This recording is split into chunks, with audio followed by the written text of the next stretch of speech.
جبکہ کبھی اس سے یہ کام صادر نہیں ہوا، ایسا کہہ دینا، اور ایسا کر کے اس کے پیچھے جاسوسی کرنا، اس کے خبروں کو چھان بین کرنا، کہاں جاتا ہے، کہاں اٹھتا ہے، کہاں کھاتا ہے۔ ہر آدمی اپنے پرسنل لائف میں آزاد ہے، آپ کو اس میں دخل اندازی کرنے کی ذرہ برابر بھی اجازت شریعت نہیں دیتی ہے، ذرہ برابر نہیں دیتی ہے۔ آپ کو یہاں تک جاننے کی اجازت نہیں ہے دنیا میں کسی کو بھی کہ ہم کیا کماتے ہیں اور کیا کھاتے ہیں، نہیں جاننے کی اجازت۔ ہماری تنخواہ کتنی ہے کسی کو جاننے کی اجازت نہیں ہے، فلاں آدمی کتنا کماتا ہے کسی کو جاننے کی اجازت نہیں ہے۔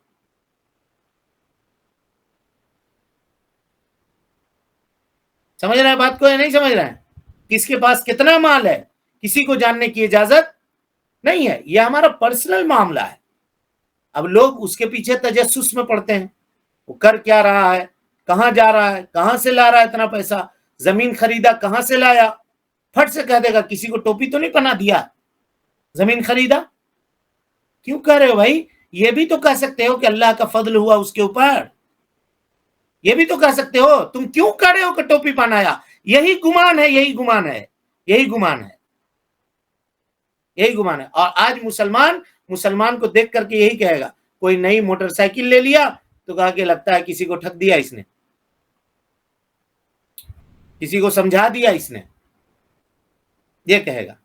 اخوت اور بھائی چارگی جب اس خطرناک حد تک پہنچ جائے، اس خطرناک حد تک پہنچ جائے تو میرے بھائیوں پھر اس سماج کا الامان والحفیظ، الامان والحفیظ۔ حدیث باقی ہے، انشاءاللہ آئندہ کے درس میں اس کی مزید وضاحت آپ کے سامنے کی جائے گی۔ رب العالمین سے دعا ہے کہ اللہ تعالی ہمیں اور آپ کو حسن عمل کی توفیق دے، ہم سب کی اصلاح فرمائے، نیکیوں کو قبول کرے، سیئات سے درگزر فرمائے، جب تک زندہ رکھے، دین اسلام پہ زندہ رکھے، اور جب اٹھائے ایمان پہ اٹھائے۔ آمین۔ اقول قولی ھذا واستغفر اللہ لی ولکم ولسائر المسلمین من کل ذنب وخطیئۃ فاستغفروہ انہ کان للأوابین غفورا۔ کوئی سوال ہے جی کسی کے پاس؟ ٹھیک ہے پھر السلام علیکم ورحمۃ اللہ وبرکاتہ۔ دستوري وخير الخلق أسوتنا بسنته جلا نوري لهدي الحق أرشدنا